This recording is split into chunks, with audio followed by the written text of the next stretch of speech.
Alam nyo, bago nyo tawagin mga loko-loko yung mga partner nyo, dapat tanggap mo na hindi mo pa nakikilala yan. Lokaret na yan. Nati-trigger mo lang. Eto, makaka-relate kayo dito. Pwede kayo magkwentuhan. Simpleng usapan, tapos may nasabi kang hindi maganda.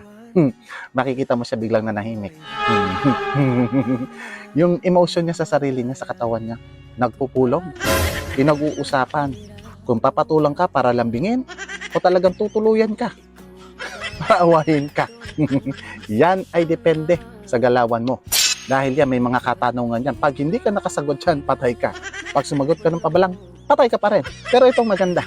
Ang simpleng usapan na punta sa away. Tapos nagkabati kayo. Tanungin mo, saan ba nanggaling yan? Topak mo. Ano yung masasagot sa'yo? Hindi ko rin alam eh.